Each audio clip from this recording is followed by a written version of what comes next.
napaka-importanting pagtatalakay ang gagawin po natin ngayon. Hiningi po na makinig po tayong lahat, mga kababayan sa Luzon, Visayas, Mindanao, lalong-lalo po ang ating mga OFW. Umpisahan ko po na kahit gaano kabigat ng problema, tayo'y parating magpapasalamat sa Panginoon. God is sovereign, He is in control. Man creates the crisis, but God gives the solution.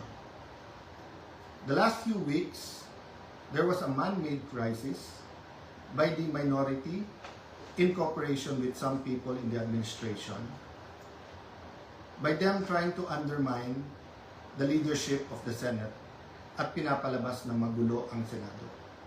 Pero mas mabigat po ang usapin natin ngayon. Bakit po? Dahil may tanong po tayo. Una, has Philippine democracy died again? Pangalawang tanong, binasura po ba ang Philippine Constitution? Bakit po ito tinatanong? Simple po, ang nakalagay sa konstitusyon ng Pilipinas, pwedeng mag-conduct ng business ang Senado by a majority of all its members. Ang majority po ng 24 ay 13 po. 13 po ang numero. Yung sinasabi po nilang kaso, yung po ay ibang-iba. Nag-adjourn po kami nung nag-walk out sila. So that means they have to call the roll at kailangan 13. Yung binabanggit nilang kaso po, inahamon ko lahat ng abogado. It is not applicable kasi doon po tuloy-tuloy yung sesyon. Tinigil tapos sinabing may continuing quorum po sila. Tayo po, malinaw na malinaw sa records, ay nag-adjourn last Tuesday at sinabi na tayo ay muling magre-resume ng alas 5 ng Lunes. So, what is the point of going through this? The question we have to ask ourselves is that, is the Constitution but a piece of paper to this administration? Has the judiciary ceased to function? Wala na bang Senado? Yun na po ba ang pananaw ng ating administrasyon? Ang tingin ba po ng 12 senador ay basta't kakampi mo ang Malacanang ay wala ng batas? Kung titingnan niyo po ang Rule 1 and 2 ng Senado, na ayon to sa Philippine Constitution, para i-elect ang Senate President at ang Senate President Pro Tem o Pro Tempore, ay kailangan po 13. So, paano po nila alisin si Senator Loren Legarda kung 12 lang po sila? At mapapakita po sa inyo na gusto nilang i-control ang premises ng Senado at gusto po nilang hindi mag-hearing ang Blue Ribbon Committee bukas sapagkat ay binasa po nilang rule para magkaroon po ng acting Senate President. Kailan po ba pwede magkaroon ng acting Senate President? Babasahin ko po sa inyong rule. Sabi po, in cases specified in subparagraph C of Section 4 of the rule, the President Pro Tem shall serve as acting President until the Senate shall have elected a new President. Hindi po sila maka-elect ng new President dahil wala po silang 13. Ulitin ko po, pag may 13 po sila, ako pa mag-o-oath sa kanila. Bibilisan ko po na ibibigay sa kanila. Wala po silang 13. So ano yung rule po? The President Pro Tempore shall discharge the powers and duties of the President in the following cases, A, B, C. But she or he shall only become acting President in the case of subsection C, which says, in the event of resignation, hindi po tayo nagre-resign. Removal, hindi po nila ako naalis. Death, buhay pa naman po siguro ako, hindi po AI to. Hindi po AI ang kumakausap sa inyo ngayon, buhay pa ho ako. Absolute incapacity, siguro naman po nakikita nyo, nakakapag-isip po ako, nakakapagsalita po ako. So wala pong ground para magkaroon ng acting president. This is an illegal coup d'etat na may kasamang pagbabasura ng ating konstitusyon. I warned everyone about this from day one. We warned everyone yesterday when we explained the use of the parliamentary tool of not having a quorum.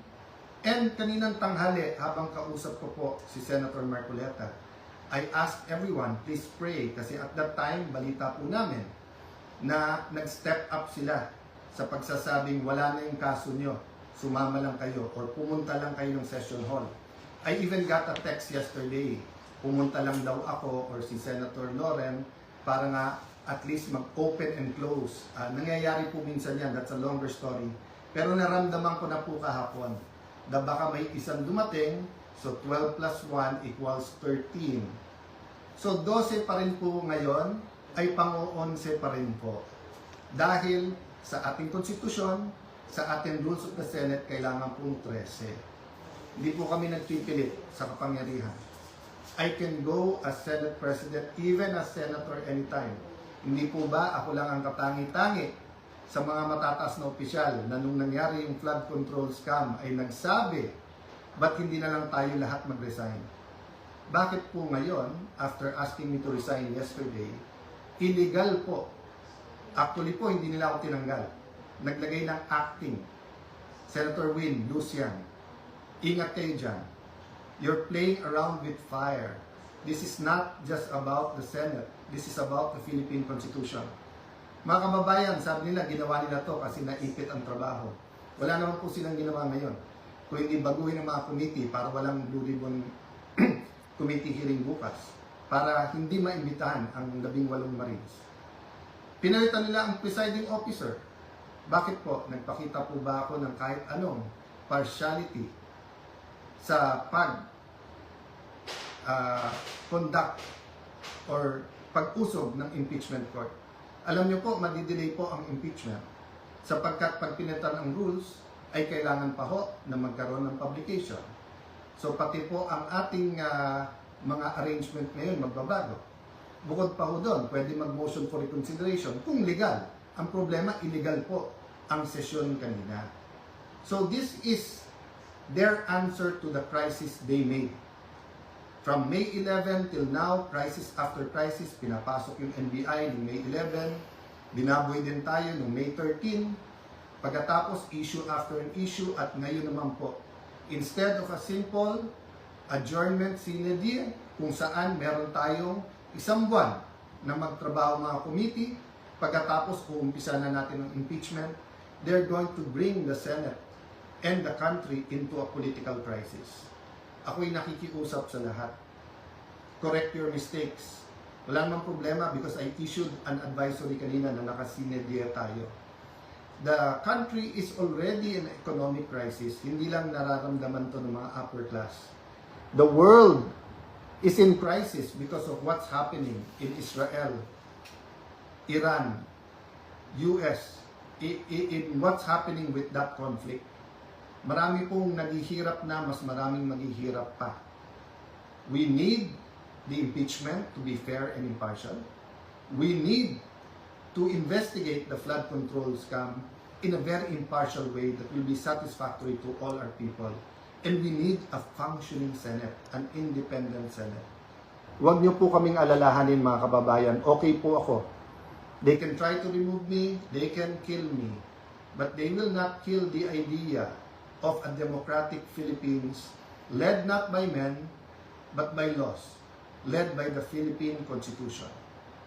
Kung sabi niyo po at natatawa yung iba that the Senate is under attack, 2023 pa lang ho, yung PI, gusto pong amendahan yung Constitution. After magsalita si Senator Aimee, wala daw katotohanan yun. Ngayon po, binasura ang Constitution. Ano ba tingin yung kasunod nito? So mga kababayan, again, God is sovereign. Let's all reflect on this and pray. But tomorrow, tuloy ang hearing ng Blue Ribbon Committee. I am still the legitimate, legal, moral Senate President of the Republic of the Philippines. There is still functioning committees. We have to hear the testimonies. Invited po, pati po yung mga gumawa ng illegal ngayon. You can try to stop us, but you will be stopping the Filipino people. So sa ating mga kababayan who wants to pray or have a prayer vigil sa Senado bukas, pumunta po kayo. Pag hindi po kami pinapasok, sama-sama na po tayo outside the kulambo. Ang problema po, pag in-outside nyo dakulambo ang mga legitimate leaders ng Senado, para nyo na pong sinabing sinunod nyo po ang Philippine Constitution.